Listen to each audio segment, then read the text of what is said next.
celebrates our $5,000 winning teachers in iHeartRadio's Thank a Teacher. It's powered by Donors Choose, and there's still time to nominate a public school teacher making a difference. They could be the next to win $5,000 to make over their classroom. Do it now, iHeartRadio.com/teachers.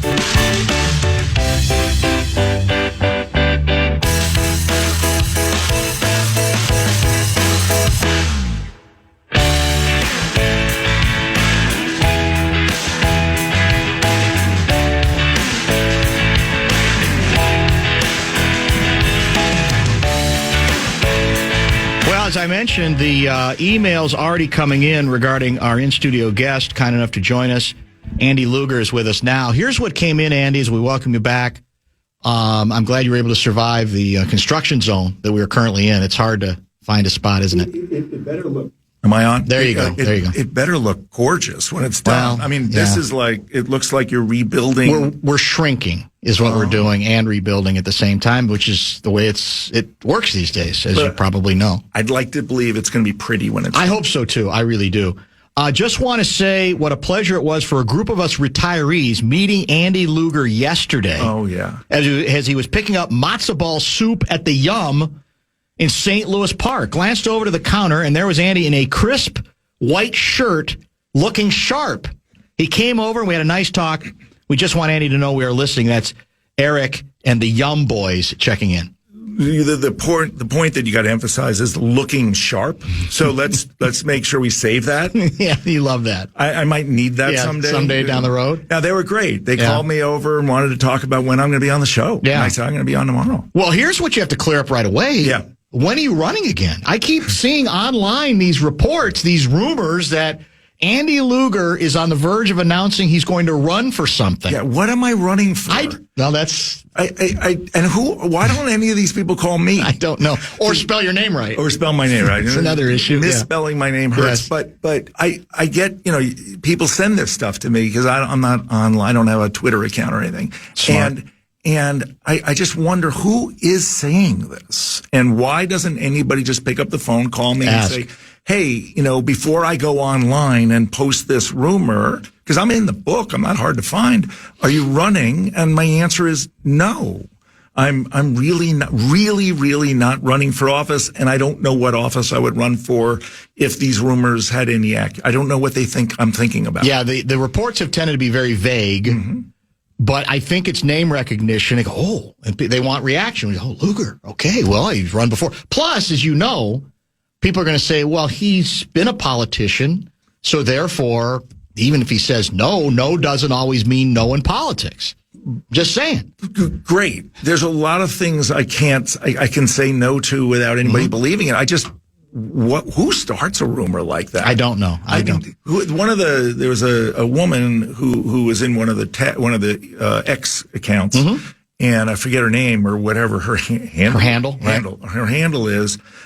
If you're out there and you listen to this show, and you should, call me and tell me what you're hearing, and I'll tell you why it's not true. But don't you kind of like it deep down? Isn't it good for the ego? So one would argue my ego's okay. Healthy enough? Yeah. There are people that would tell you, Dan, we're not. You don't need any more of that? Luger's ego is in good shape. Okay. Been to the doctor, the ego's fine. Right. I mean, it's fun to see your name pop up. Right. It's just like, what do you think? Well, I think some of it is, we've talked about this before, when we've had you on, people have said, well, if he's not running, he should. So that's not bad to hear either. It's very nice. But you know what? I've always wondered if you agree with this theory that if you are not, that it's easier to be more honest and more blunt about whatever your analysis is or opinion on something when you're not running. Yeah. The great irony of the whole situation, that if you are running, then you got to start worrying about, do I have to couch this a little more? I have to decide how this is going to be received. Do you agree with that theory? When I ran for county attorney in 2006, one of my first big DFL meetings, I go to and I introduce myself and I'm, tell them I'm a former prosecutor and I know this stuff. Woman raises her hand. Turns out she's a big DFL activist and you got to win her support. And she says, I'm concerned about sentencing policy in Minnesota because when this happens, then this happens. And she was wrong. And I told her she was wrong. And I said, well, that's not how it works. And he goes, well, that's what people tell me. I go, but I actually know this. I mean, there's a lot I don't know. Mm-hmm. You know. I know sentencing, how it works, and it doesn't work that way. She goes, well, that's not what I hear. And so we leave, and my campaign manager, who doesn't know anything about sentencing policy, we get in the car, and she says, so what did we do wrong? And I said, I didn't do anything wrong. I stood up, and she goes, well, you just told an important DFL whatever that she was wrong. I go, she was. She goes, okay, so why don't we try something like, hey, that's really good. That's not my understanding, but let me look into it and get back to you. And I looked at her. I said, people talk like that? And she goes, yeah, you will talk like that. And I learned how to talk like that when I was running for office. And are you sorry you did? Did you feel more liberated when you were not checking those, having to feel obligated to check those boxes? Yeah. Can you win if you don't check? We're back to the new term the last few years has been purity tests. Yeah. That I think tend to be determined largely by fringes of parties. Yeah. But that's the old cliche about, well, first I got to get nominated, and then I got to get elected in a general election, and then that's two different things, and that discourages the possibility that more quote-unquote moderates, whatever that term means, have a chance to actually succeed. When he first won, I was really into John Fetterman. Mm-hmm. And when he first won, I was really into Chris Christie in New Jersey. Mm-hmm. Now, Chris Christie kind of went off, but when he first won, he was like, I'm just going to tell you what I think. Right. And it worked, and he got stuff done, and I admired that. Fetterman, has gone, in my view, gone a little bit off the rails, whatever it is, but he at least says what the hell he thinks. Right. If I were to run, which I'm not, and if I were to win, which I won't, I would want to be more like that. Yes. Just like, hey, I know like I'm pro-Israel. I know you hate Israel. I understand your views. I get it. This is who I am. I'm sorry. And just be that way. Well, I wasn't prepared for that, but since you brought it up, no, it's an interesting subject because a lot of stuff that's being written now indicates that there are some new strange bedfellows when it comes to Israel. Yep. And that basically, sadly, the far right and the far left now have too much in common regarding that issue and not being able to distinguish between whatever you think of Israeli policy and Jews. Right. We're seeing more and more signs of this. In fact, I intended to bring a story today it was actually a Saturday Wall Street Journal analysis that I thought was pretty good that attempted to lay some of that out. Do you pick up on that same issue? Yeah, absolutely. Look, there are very, very legitimate concerns about the policies of, Netanyahu, his government. I'm not pro-Netanyahu. I'm pro-Israel sort of in my guts because that's so central to being Jewish, to at least the way I grew up as a Jew. That doesn't mean I want to destroy Gaza. Mm-hmm. That doesn't mean I'm in favor of settlements of the West Bank. I have complete disagreement with a lot of that or all of that. But that I separate that from, should there be a Jewish state? Yes, that's part of who I am. I'm friends with people who disagree with it, and I can have reasonable conversations, but I'm not going to hide who I am. And I don't think anybody should. I think as long as we can be honest with each other and tolerate each other's differences, which I think we generally can do, then that's okay. I mean, that's fine. And in any, except for bagels and except for except for a couple of areas, like, is Bruce Springsteen fantastic? Whatever Trump said about him recently, there's no room for debate there. But there is plenty of room for debate on a lot of things, and I like that. Is it possible to be critical of Israeli policy and not be anti-Semitic? Is there too much of a tendency for that assumption to be made? I'm critical of Israeli policy, and I'm not anti-Semitic. You can be highly critical of Israeli policy, but when you start talking about the fact that the existence of a Jewish state, which is in the Bible, and certainly after the Holocaust, when you talk about that gets and it's not only that it gets close to a line, it's there are people who are anti-Semitic who have decided instead of saying, we hate Jews, we'll just use the word Zionism. and you kind of label something as terrible. So I was raised, Zionism just means there's a homeland for the Jews. And it doesn't mean we're anti-Palestinian. It doesn't mean we're anti-anything. There should be room for everybody in that land, but there should be room for a Jewish state. That's my Zionism. I'm not racist. I'm not anti-Palestinian at all. I've been to the West Bank. I knew Palestinian leaders when I was more active in something like this in this area. But yeah, you can criticize like crazy, as my rabbis do, as others do, what Israel is doing without undermining the notion of a homeland for this people. Isn't it, though, also, on the other hand, likely that if you have individuals who, how do I put it, who defend, to a certain extent, attacks on Jews, for example, in the United States of America, having nothing to do with necessarily Israel at all, that is the very definition of anti-Semitism, and I'm trying to understand how it can be defended. No, it's a very dangerous time. And to me, it's part of a broader global picture where institutions, anything that's been in favor, banking, you name it, is sort of torn down. And that's my criticism, frankly, of this administration. It's just tear down everything. Tear down the Department of Justice, tear down the State Department, tear down USAID. And if you're in favor of that, that's fine. Then you're making that decision. But we're all shocked at things that are happening that the Trump administration does, the ICE surge, which we've talked about. Mm-hmm. We really shouldn't be shocked because that's what they said they were going to do. And they're doing it. They're tearing down these institutions. My old office, the U.S. Attorney's Office, non-political, above the fray, non-partisan, professional, has been torn down. If you're okay with that, then you are. Then own that and say it. There are consequences. We're living through those consequences, both here and I think around the world, where, and maybe this just has to happen every X number of years, we're questioning all of our institutions. I am an institutionalist.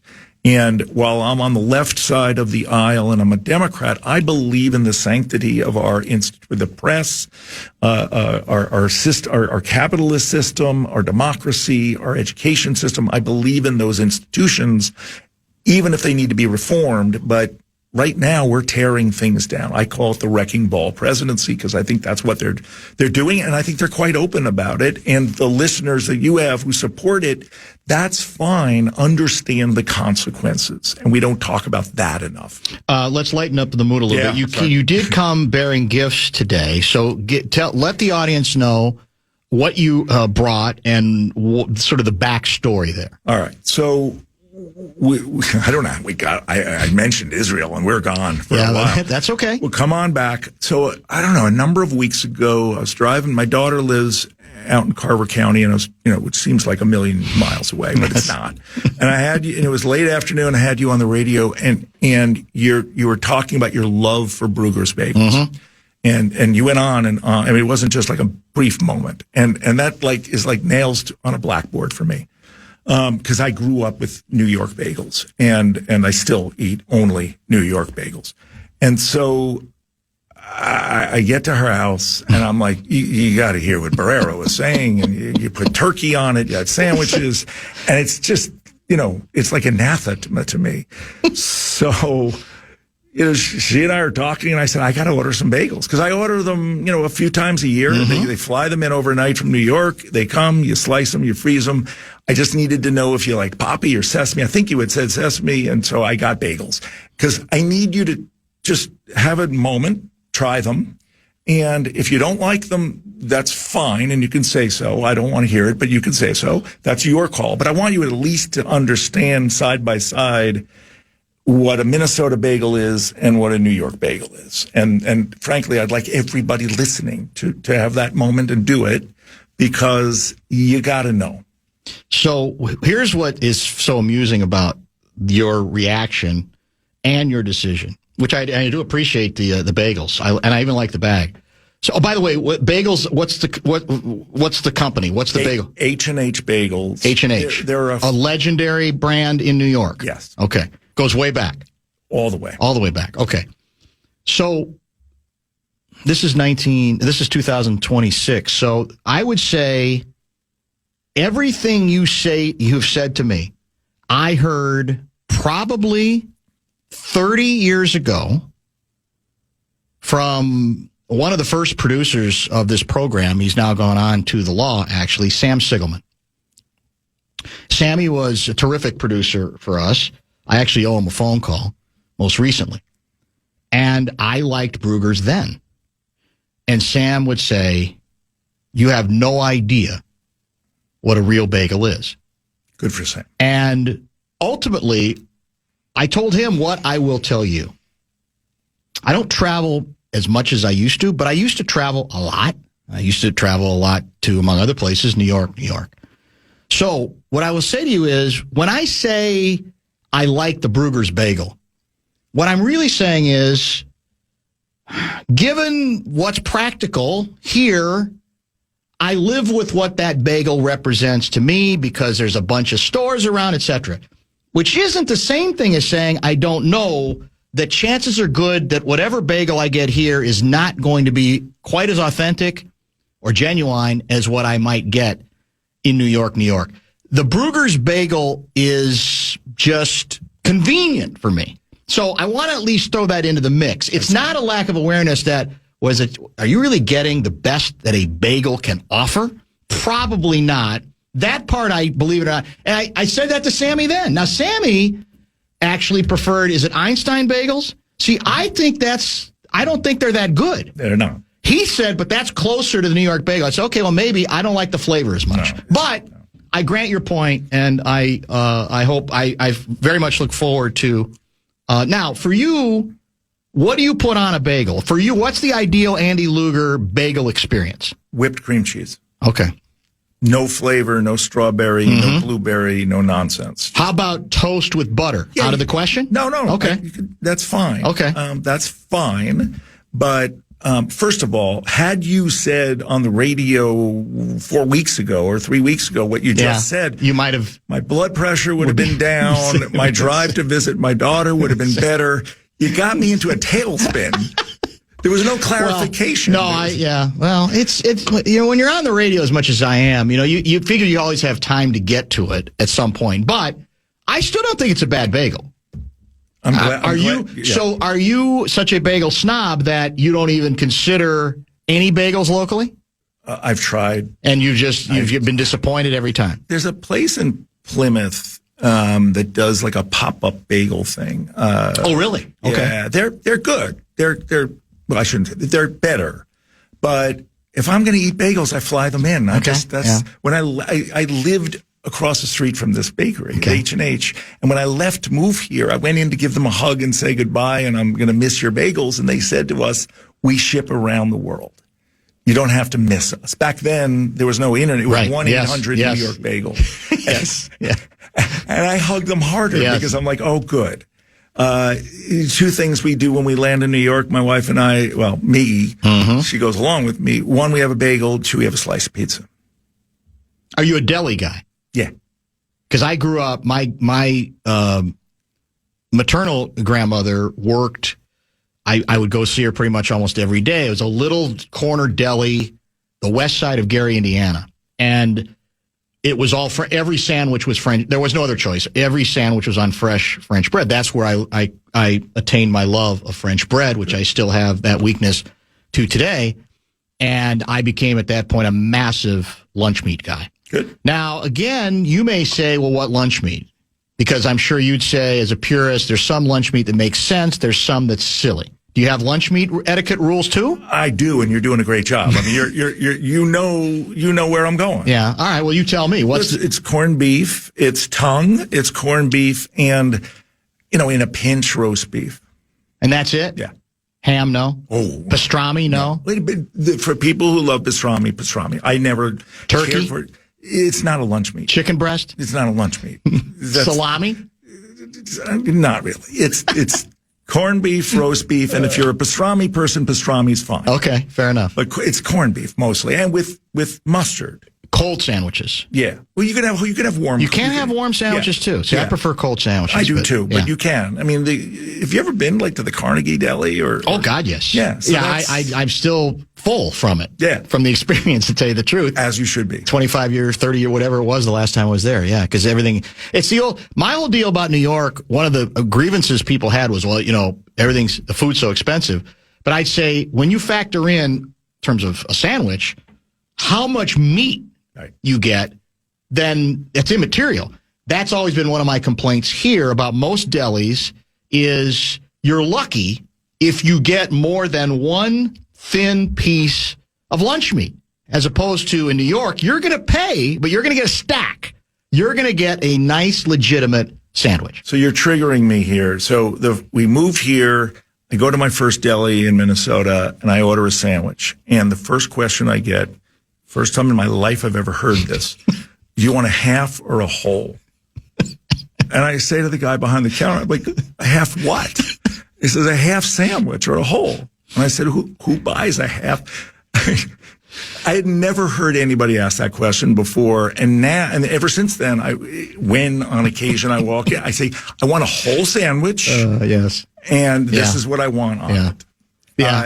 And that whole concept of a half sandwich. Yeah. Minnesota's different in that regard, even than Chicago. Chicago was more like New York in my experiences growing up there in terms of sandwiches and meat and not having to go, well, where's I get the bread and there's like a piece of cheese, but there's almost no lunch meat. So to bring this full circle, because I don't like to criticize Minnesota. Well, you're not running for anything. You can do that. But I love it. Yeah, well, you obviously do. We went to Springsteen Tuesday night. We went to dinner. We parked. We walked 10 minutes. We got into Target Center. The lines weren't terrible. We sat down. We saw an amazing concert for 3 hours, walked back, drove 7 minutes to my house, and I was done. You can't do that in any big city in America. You can do that here. So that's my final final statement on how much I love it here, despite the bagels and the lunch meat and the half sandwiches. All right, let's do this. Let's make this the bottom of the hour pause. Andy Luger is in studio with us for the hour. I got a lot more to get to. I actually have some sports stuff to discuss as well, and we'll mix in some political stories of the day, too, when we return. Never miss your chance to know what the latest sports news is in town, chances to win tickets, or just knowing what's going on with all of your favorite KFAN shows. You can follow KFAN 1003 on all of our social channels like Instagram, TikTok, and X. You can stay connected and follow the sports leader, The Fan. Yellow or brown mustard, Andy Luger? Yeah, I have strong feelings about a lot of things or some things. Not on that. I prefer brown, but I get it. I get the people who prefer yellow. An aversion to mayo? Yeah, I don't want to hear about mayo. See, that's what I put on sandwiches. Yeah, I put anything on it. Is that bad? On your bagel sandwich? No. I mean, French bread, sandwich. I mean, I actually do it less and less, but I have done it. I'm not a mustard guy. I can't handle mustard. Sorry. I don't like the flavor. And God bless you for that. I've put mayo on sandwiches. It's just not a what you call lunch meat sandwich. Now you don't put anything corned beef or roast beef. What year did you move here? 1992. Did Lincoln Dell still exist here? Yeah. I have a Lincoln Dell story. Oh, go ahead. I know a woman. I went there because a couple of people were asking about it, and I used to love that spot. I know, and I did. Love is an overstatement. Yeah, I would say I like too. I wasn't religious about it. My very first Jewish holiday, I went to pick up, the deli meat, and the woman in front of me was ordering a bagel, and what was behind the counter really wasn't a bagel. And you know who you remind me of on this issue? Larry David. You're very Curb Your Enthusiasm like on this issue. There's no negotiation for you. Yes. So there was no filter back then. Now I've got a filter now. And I just said to her, "What are you doing?" And she looked at me and she said, "What do you mean?" I said, Don't order that." I said, "That's not a bagel. That's a roll with a hole in it." And the guy behind the counter said, "Who are you?" And I said, I'm here to help. And I love that. I don't remember what she did or didn't do, but I sort of realized, you're not in Kansas anymore. No, I wasn't in Kansas anymore. All right. Why don't you establish your sports bona fides here as a former player, right? For people who don't know, we generally talk, obviously, A-section stuff, a lot of political stuff, feeding our future stuff, all those things. Today, we're kind of trying to mix it up a little bit, although we eventually might get to some other political stuff, and we already have covered Israel. So give me for the audience who don't know your history there, your sports bona fides. I played offensive guard, primarily left guard, a little bit of right guard, in football for 12 years, including my freshman year in college. And football is kind of what got me into college. College where? Amherst College, Massachusetts, a powerhouse. We were Division III. We were undefeated my final year. You were? Yeah. How good were you? Not that good. Me or the team? You individually. Good blocker? I mean, legitimately good guard? Yes. I was not good enough to play beyond Division III, but I was good. I was co-captain of my high school football team. I was good. I was fast. I was a pulling guard. I became an offensive guard because I watched Jerry Kramer. Really? Yep. Jerry Kramer inspired me to play football and to be an offensive guard. And I got to tell him through a friend, I got to tell him that story years later. Jerry Kramer, that's a big name. I mean, that's an old-time name, but obviously he was part of the Packers dynasty, one of Lombardi's favorite players. Wrote a great book. Two great books. Was it 2 books? Well, he wrote Instant Replay is the one I remember. Was there one after that? Yeah, he wrote after I'm a Jerry Kramer person. He wrote Farewell to Football the year after when he decided to hang up his cleats. But Instant Replay was about the year that ended with the Ice Bowl. And the Ice Bowl was a formative experience in my life watching it. And watching the last play of the game, which many people have, not everybody realizes Jerry Kramer made the block on Jethro Pugh that allowed Bart Starr to score on the sneak that won the Ice Bowl. And I've watched that play 1,000 times. I've got a picture of it framed on the wall at home. And watching him do that and then reading the book as a kid, that's what I want to do. And I loved it. Well, I mean, that remains one of the most mythic games and plays in the history of football for people who are historians and want to pay attention to more than just what happened 20 minutes ago. Yeah. A tremendous game and one of the coldest, obviously, ever played as well. Kramer, the last year, what year was the Super Bowl last year? Blake, will you look that up? Because I'm bad on years. But the last time we had the Super Bowl here, Super Bowl week, if you were working, what they called Media Row, we had places, we were all lined up, upper level Mall of America. They had a bunch of, that's where all the equipment was. And so the deal was you'd have a bunch of national guests that would sort of go from show to show. Some of them national around the country. Obviously, we were there for the reasons that we were hosting. And then you kind of trying to figure out who the ones you really wanted. And we got Kramer. Oh, really? And he was tremendous. Oh, my God. He was just outstanding. We had a great week. The guest lineup was exemplary, and he was definitely one of the best. What year was that? 2018, Super Bowl 52. Okay, that was the one. Did you go to that game? No, but I went to some of the parties. I got invited by friends. I went to a couple of parties. I didn't go to I've never been to a Super Bowl, and I got to fix that at some point. Kramer's one of those old-fashioned guys, and if you watch, and I do, sort of the Vince Lombardi story or the, whatever they put out on NFL Films or ESPN, the history of Vince Lombardi, it's always got Kramer, and the famous picture of them carrying Lombardi off the field after they win the Ice Bowl and the Super Bowl is Kramer is on Kramer's shoulders, and so he was just like this formative person.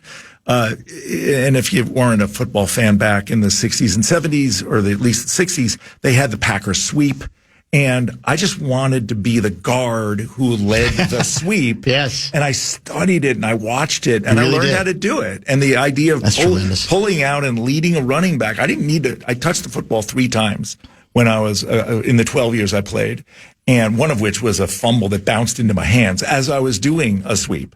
And did you get a first down? Did you get a yardage? Everybody screams, "Go down." Because they just assume. Yeah, right. And I'm like, I got the ball. I'm going. I try. And then I heard the yelling go down. I went down. I mean, I chickened out. But to lead a running back and clear the path for them was nirvana for me. And that's what I wanted to do. And I did that for years. That's tremendous. Do you know David Marinus? David Marinus the writer. is an award-winning writer. Yeah, he still may be at the Washington Post. He was at the Post for years. We've had him on for almost every book he has done. Terrific, very talented reporter and writer. And he did, I think, the best Lombardi biography. When Pride Mattered, I think, was the one he wrote. I believe you can have Blakemore look that up as well. But an absolute, I think the best Lombardi book I remember being written is by David Marinus, who's from Wisconsin originally, by the way. Lombardi was just such a fascinating figure and hated racism, and you know all those stories. Way ahead of his time, yes. So I really admire that time period. I admired those players, and back when football players had a job in the offseason selling cars or something. I'm not saying we should go back to that. It was a different time, era. Yeah, that's for sure. So, given that backdrop, you do duck in and out from time to time, and then text me about your own reaction regarding several issues we've discussed.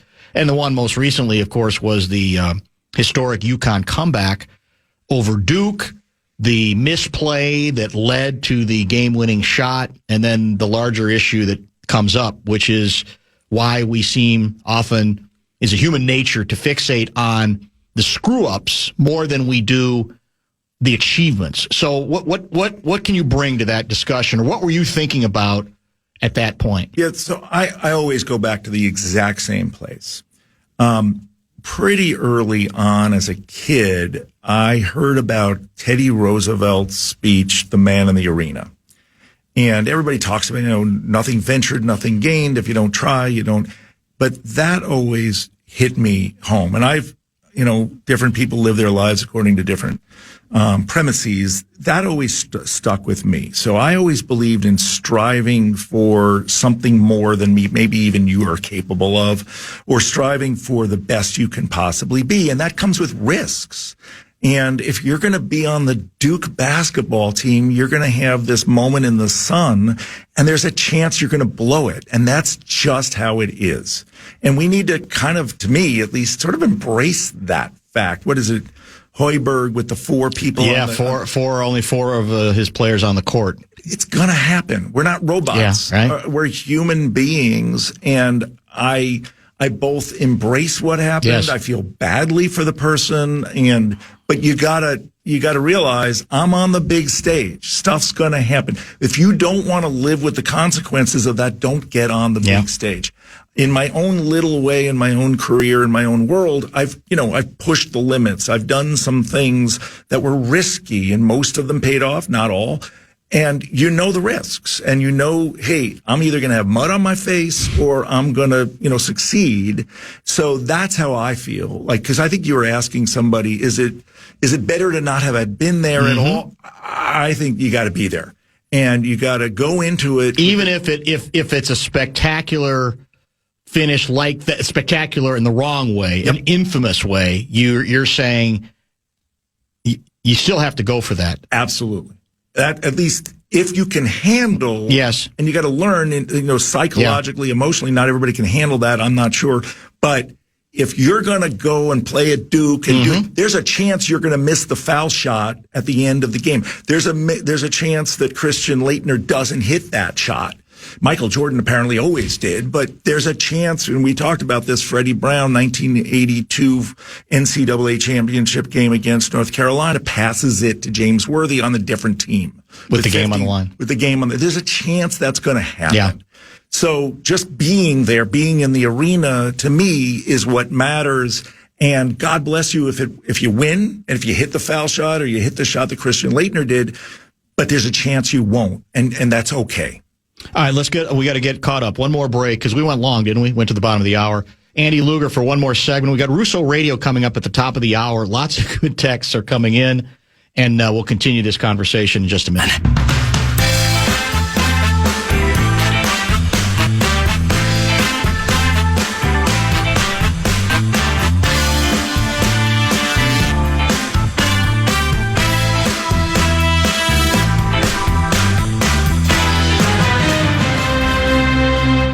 So Brett Blakemore tells me that Anthony Edwards has been ruled out for the Wolves game against the Pistons tonight, a game you can hear on the Timberwolves channel this evening. And this is not knee-related. He's kind of had a chronic knee issue. It's being called illness. Is that correct? That's what I'm seeing from Johnny Athletic to Alan Horton. Illness. Andy Luger, did you ever have to tell your coach, I can't start the game because I need to use the restroom, as Anthony Edwards did recently, where he was supposed to, it was his first game back from injury, and he was supposed to start, but he didn't come into the game immediately because he told the coach, well, nature called. Were you ever in that position at Amherst? No, nature never called me that much. I did have to tell the coach. There was a guy I couldn't block when I was in high school. The guy was 300 and something pounds. He was running. And the coach said, well, just grab onto him and bring him down with you. And I just started holding the guy every play. And I had a ref come up to me at one point. He says, Luger. I said, what? He goes, hold him less. He didn't say don't hold him at all. He just said try to be a little more discreet. Tony Laspina from Hasbrook Heights, New Jersey. I couldn't stop him for anything. You have told me you're a committed J.J. McCarthy fan. Yep. You want to see this kid get a chance to figure the damn thing out. You also know that the team has decided to hedge its bet. They should hedge their bet. With Kyler Murray. Yeah. So you're on board with this, or are you... I am where I've always been. They needed a Kyler Murray. I think they probably needed a Carson Wentz, too. Right. Because as much as I love Max Brosmer, I don't think that was happening. I think that J.J. McCarthy is our quarterback, will be our quarterback, should be our quarterback. And I think he's had a rough start, but I still believe in him. I've seen the talent. I've seen the ability. I've listened to people talk about Kyler Murray. If Kyler Murray, sort of arrives and excels, I'm thrilled. I don't expect that.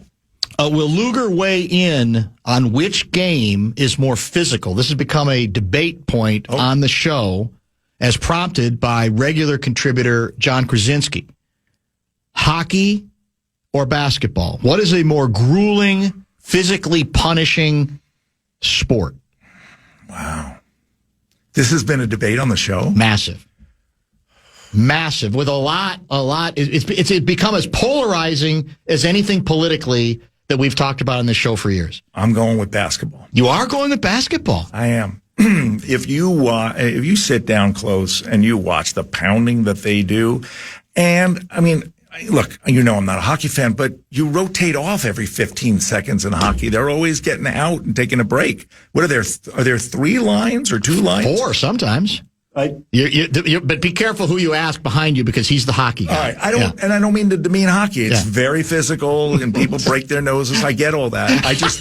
I just think the pounding they do on each other in basketball is incredible. But I'm not going to be a strong basketball. I'm going to go with basketball because I have to vote. I voted basketball. Okay, fair enough. We don't have a lot of time left, but let's get. I guess the news is broken officially that there's been another dismissal in the Trump administration involving the Attorney General. Correct? Yeah, what do we make of that? I think it's a good thing. I've never been a fan of hers, but somebody asked me today when it happened, and I said, it doesn't matter that much. It matters in most administrations. Who's in these jobs really matters. It seems in this administration, everything comes from the president. So whoever has that job is going to do what the president wants them to do. It's not like we're going to get some upgrade. She drove me crazy, and she also went after the people. Pam Bondi, we're talking about. Pam Bondi. Yeah, she went after the people who resigned on principle the day after they did, and then on Fox News fired them from Minnesota, my friends. And I can't forgive that.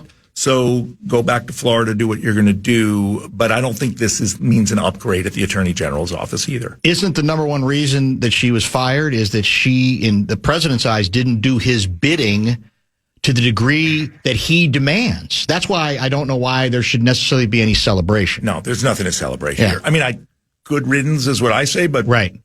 On the other hand, there's nothing to celebrate about. The world will not get better. Do we have a replacement named already? Because I haven't been even checking X during the break. Breaks. Todd Blanche, who's the deputy, becomes the attorney general until he confirms somebody else. There was talk about this guy Zeldin, who's the EPA director, who will not be an improvement. I'm sorry to say. I think you'll like this text too.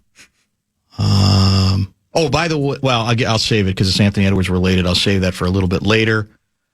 This is from Brett, longtime listener via Invergrove Heights. Luger needs to be on more often, just talking about whatever he wants. I agree. I mean, you probably prefer that so that it's not always so heavy. Yeah. So political. We got into the Israel thing. That I didn't come in here expecting to talk about Israel. But that's good. That's how I want the conversation to be free-flowing. You never know. I don't want it all scripted, so it turned out to be fine.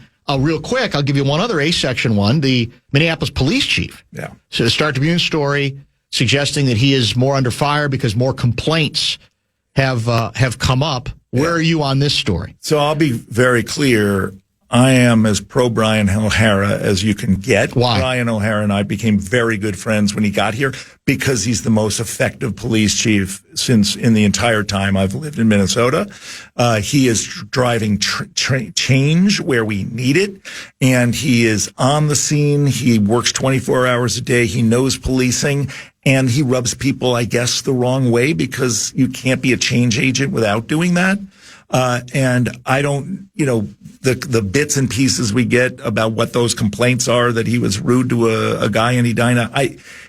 He's a great police chief, and we need to be focusing on the results and the passion and the skill that he brings to the job and how he calms people during times of crisis by going on TV and saying what's really happening. That's who I want for my police chief. And so, unless there's, I don't buy any of this stuff. They're going to be sniping at him because he's bringing change. Well, the irony is, I thought among many of the activists, they wanted change. That was the whole idea. They didn't want someone who was going to go along. That, to me, is what doesn't quite connect with me on this end, that if you're going to do that, then there are going to be rough edges and there are going to be disagreements. So you're back to wanting what exactly? When I was U.S. Attorney and Mayor Fry had an opening at the police chief and announced that one of the finalists was Brian O'Hara, and I have former police chief friends around the country who are, police reform experts, et cetera. I got all these phone calls saying, Andy, this is the number one draft choice in police chiefs. You got to get him. And he arrived. He and I connected all the gang stuff, all the carjacking stuff that I did in lockstep with Brian O'Hara. Last text, you also need a good pickle with those deli sandwiches. Are you a big pickle guy? I am. That's a really good point. I don't fly in my pickles. I guess somebody criticized how much money I spend on bacon. Look, you got a certain amount of money. You pick and choose where you want to spend it. Correct. I don't, I doubt it's cost thousands of dollars to get a dozen bagels. It does not cost thousands of dollars. Yeah. It's a little extravagant to fly in bagels. I do it 3 or 4 times a year. Right. I don't, that's a really good point. And New York delis have great pickles. Like Cecil's has good, you can get a good pickle in Minnesota. All right. Fair enough. I enjoyed the hour. Thank you for coming in. I appreciate it. And we'll talk soon. Thanks for having me. Andy Luger in studio. We got Russo Radio from the arena formerly known as the X. That's